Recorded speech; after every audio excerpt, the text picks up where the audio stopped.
Hey everyone, it's Ben Hardy here, and in today's video we're comparing the C8 Corvette to a Camaro ZL1. Both of these vehicles on the pre-owned market are now roughly in the same price range, so it begs the question, do you go supercharged front engine Chevy or do you go naturally aspirated mid-engine Chevy?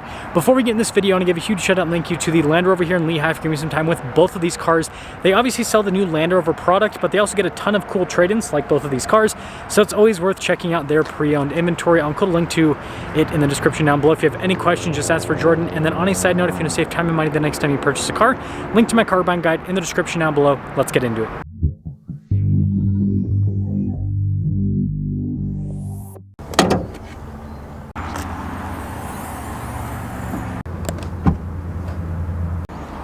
This one's a convertible. So Parent Camaro is a supercharged 6.2 liter V8 that goes through a 10-speed automatic transmission. Power outputs are 650 horsepower and then 650 pound-feet of torque, and the Camaro is front-engined. I usually don't mention that, but it's important for this particular comparison. Well, for those of you that are versed in Corvettes, you know that the convertible means we can't really see the engine because it's hiding under here. But anyways, there is a 6.2 liter V8 naturally aspirated that goes through an 8-speed dual clutch automatic. The Camaro has a torque converter automatic. Power outputs are 495 horsepower and then 470 pound-feet of torque. I guess there's the trunk of the Corvette. Now, before we move forward with this review, I do want to mention if you want to see more videos just like this, then I recommend you subscribe because I post content every single day.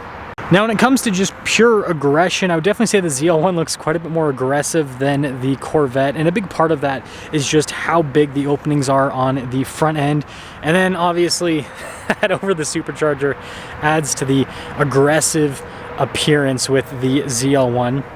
With the Corvette, it kind of has that more European style with it, so it's kind of like sleeker, sportier looking, not quite as aggressive as the Camaro. And obviously the design is going to be significantly different because front engine versus mid-engine, but regardless, let me know which front end design you like more. Now with the ZL1, our turn wheel setup is 285, 30, 20 in the front, and then 305, 30, 20 in the rear. We do have Brembo brakes here with the ZL1, and both these cars are convertibles, but they're different types of convertibles. So with the Camaro, it is a soft top, drop top, so it has kind of that toupee appearance is what a lot of people like to say. Definitely looks interesting with the ZL1 package. Now with the Corvette, our turn wheel setup is 245, 35, 19 in the front, and then 305, 30, 20 in the rear, so a completely staggered setup. And you guys can see with this, you've got the Z51 brake calipers, which I think look really cool. Obviously, the Z51 is kind of the performance package on the Corvette. And then if we take a few steps back, it's a hardtop convertible. So even though they're both convertibles, with the Corvette, it still has that sleek design. It would have been really cool to see something like that on the Camaro, but yeah, you got it on the Corvette at least.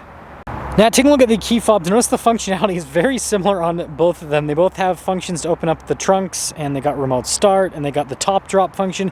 But notice the Corvette also happens to have the front trunk, whereas the Camaro, it has an engine up front, so it doesn't have that. And then the Corvette key actually has the Corvette logo, whereas the Camaro key just has the Chevy logo. And then when it comes to rear style, here's what the ZL1 looks like. You guys can see that spoiler there. You've got the round style of taillights with the newer versions of the ZL1. And you guys can see those exhaust tips. Versus the Corvette. The Corvette's actually boxier, which is crazy because, you know, Camaro's always been the boxier one because it's the more traditional muscle car. But yeah, with this style, you can see especially with the taillight design and then even the exhaust tips, like they're literally squares. So that's interesting with the difference in design with the rear ends. But anyways, let me know which one you like more. And this will never get old. Oh, buddy, you gotta love that sound. So you notice with the material use in the ZL1, it's actually nice for a Camaro. You got this cool like ambient lighting strip as well. I mean, Alcantara around the steering wheel. Plasticky paddle shifters though on the back of the steering wheel. I always thought it was a disappointment with the ZL1. You see ZL1 there at the bottom. And then we got a mostly analog gauge cluster. We do have, you know, some digital elements there in the center. And then you can see we've got a rear view camera here. And, you know, pretty easy to use infotainment system. Got heated and cooled seats, dual zone climate. You got like your drive mode select. Pretty cool shifter here in the center, by the way. And notice how open this is and that'll be a big thing to compare to the Corvette. And then the ZL1 does have back seats. That's another big difference. This also happens to have the rear view camera mirror. You got a heads-up display as well. So tons of tech, but there's definitely a price point difference from these brand new. I mean, this car would have stickered for somewhere in like the maybe $60,000, $70,000 range, whereas that brand new, I mean, you're closer to $100,000. So there's a lot more plastic and everything inside with the Camaro compared to the Corvette. And well, let's go check that out. And let me tell you, this one, it also sounds really good. And you notice right away, like, look at the door panel with the material use and just like the design, definitely a lot more upscale looking, but you just still have some plasticky controls. And then this has the square steering wheel. I guess they like boxiness. Paddle shifters are definitely a lot nicer looking in the Corvette. And then full digital gauge cluster, got a big infotainment system, and then this is going to have a 360 camera system. So a better camera system than we have in the Camaro.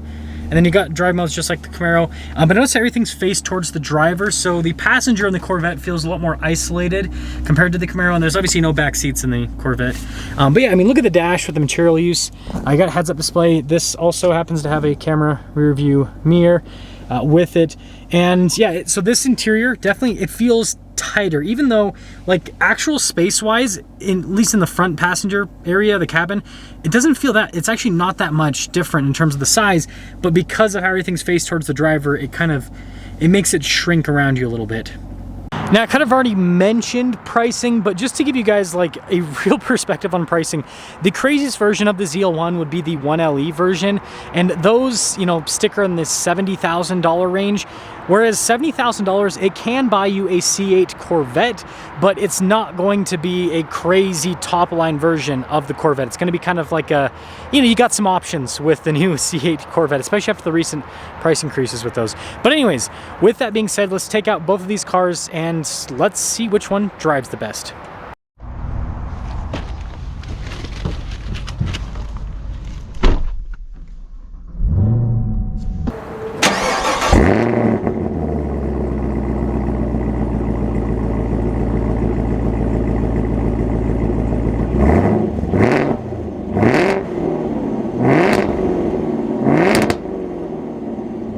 Let's talk about visibility before we set off in the ZL1. Here's your visibility over the hood, both of the mirrors, throughout the rest of the rear.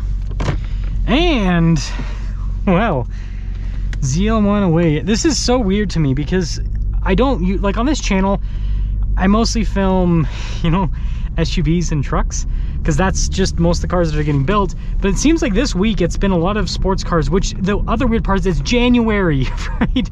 But also, people often trade in their sports cars in the winter, even though the values are usually a little bit lower because they just can't drive them. And they're like, I just want to get rid of this. And then they, yeah, so there's usually a greater availability of sports cars in the winter here in Utah than there is any other time of the year. So actually, if you're looking for a deal on a sports car, this is, here in Utah, this is the best time to buy them, because there's usually quite a few available, and a lot of times they'll, you know, sit in inventory a little bit longer. But let us set off here. Pretty smooth. Now, I don't think I've ever reviewed a convertible ZL1 before. And, you know, I'll be honest, I kind of have a little bit of beef against convertible muscle cars because, like, I think they did a good job on the Corvette convertible because it's still a hardtop. So you still get good insulation and everything, but on these, like, the sound insulation's not as good. Yeah, you can do the drop top action, but, like, I don't know, it costs more up front, and then the resale value on these, I don't know if I'm talking about resale value so much, but anyways, the resale value on the convertible is usually less. Like, they'll cost more up front, and then, you know, when you go and sell them, they're not worth as much as the coupe. So it's interesting. But yeah, I mean, for like a muscle car, you could daily drive this 100%. I mean, it's got a nice ride quality to it, and that's in sport mode too. So many gears. So one gripe, I owned a ZL1 1LE for, I don't know, like 6 months, and that was my one gripe with the car, is there's too many gears.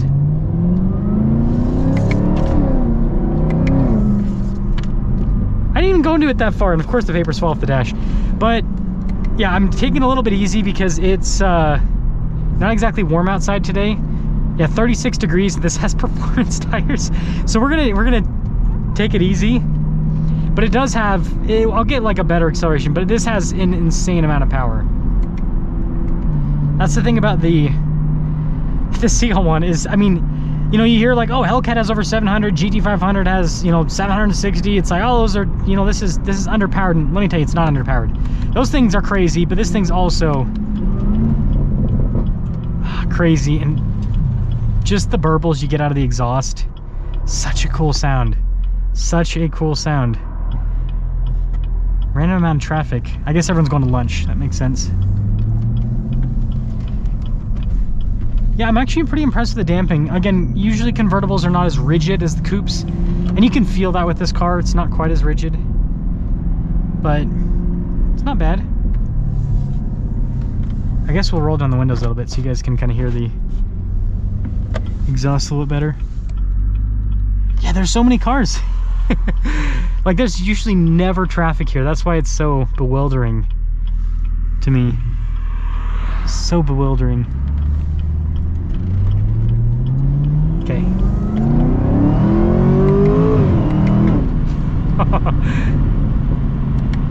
Just listen to that. Such a clean sound.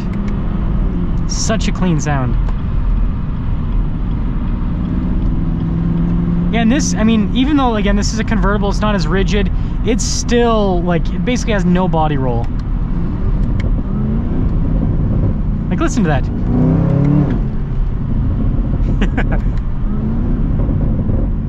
Such a cool sound. So yeah, to cap things off quickly with the Camaro, it sounds great. I'm not a huge fan of the, you know, convertible side of things, but you know, it's not the worst thing on the planet. And it's insanely fast. I mean, it's got so much power. I obviously, sorry I couldn't go like full throttle. It's just a little bit too cold outside. But I mean, just look at Ben Hardy ZL1. I've done full throttle accelerations in ZL1s in the past. It's a fast car. It's a fast car.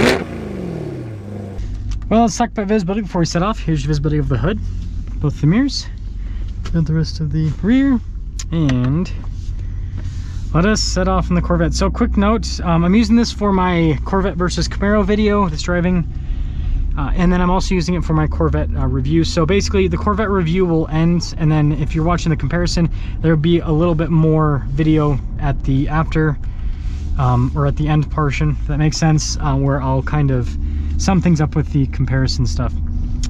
But anyways, mid-engine Corvette. This thing's cool. It's really cool. You know, I know a lot of people weren't so sure about the Corvette going mid-engine at first, but I think a lot of people now have kind of realized the benefits. But I will say the one downside is that this generation Corvette has no manual transmission, and I do think that's a big downside because manual transmissions have become, that is so loud. That's front end lift. I forgot how loud that is. Manual transmissions have become incredibly popular again, like incredibly popular. And so, yeah, I feel like that's something that Chevy is missing out on. Very smooth. I mean, you could very easily daily drive this with how comfortable the suspension is. Again, it's not a luxury car by any means, but yeah, I think this could definitely be a daily driver. And road noise, you know, the car that I feel like is most similar to this in terms of road noise is the Jaguar F-Type. That's kind of what this reminds me of in terms of the road noise. And I'm sure there's some people that compare them because there is a little bit of a price crossover. The handle's so flat. Just in the normal mode here. Let's pop into the. Let's go all in track mode. We ain't messing around here. Pop it into manual too while we're at it. So quick with the shifts. It's just like boom, boom. It's really cool. Yeah, compared to that ZL1 that I just drove, these are definitely quicker. The ZL1 shifts are really good for a torque converter automatic, These shifts are definitely quicker.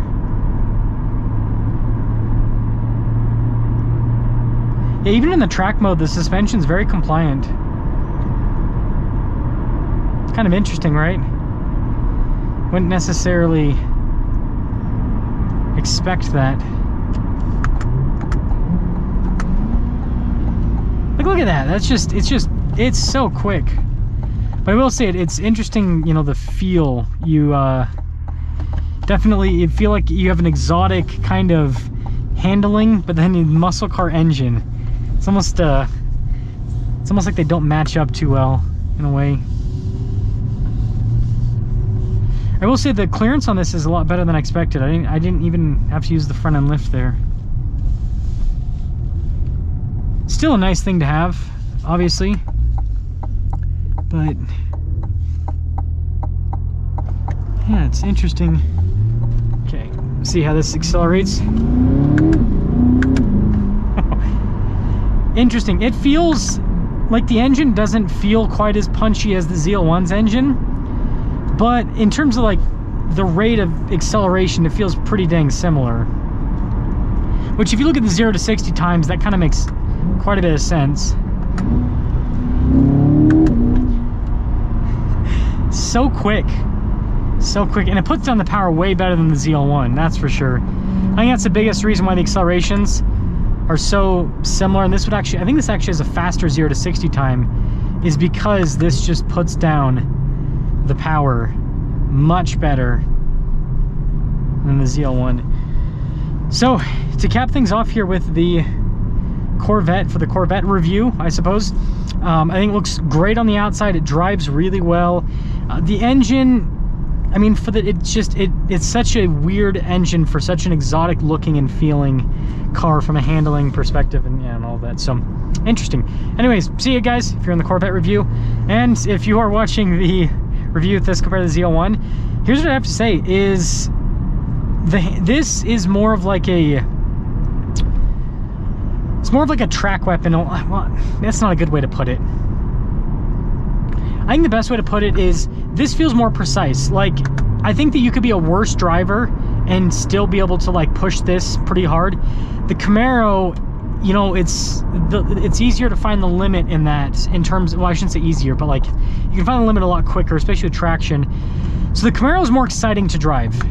This is definitely more refined with the driving, which kind of equals boring to an extent, a little bit. So yeah, that's just the truth. I think in like 20 years from now, the Camaro is going to be the one that people probably, especially for the manual transmission, people desire, because it's just so raw. Whereas this, you know, it's going to be cool. It's cool. It's still a cool car, but people are going to be like, it's just too good, right? It's that thing. It's like that Porsche 911 thing where it's so good at what it does that it's boring. Whereas the Camaro, it's got some faults with, you know, partial, you know, some of the handling dynamics and then the traction and all that. That's what kind of makes the car exciting. So I guess if you're in a daily drive, which is so weird to say with these cars, but if you're going to daily drive, yeah, this one would definitely be better to daily drive and have some fun with. But yeah, in terms of like having a weekend toy, that's so cool with the camera system. That's so nice. Yeah, I think the Corvette definitely, or not the Corvette, I think the Camaro definitely has just a better fun factor.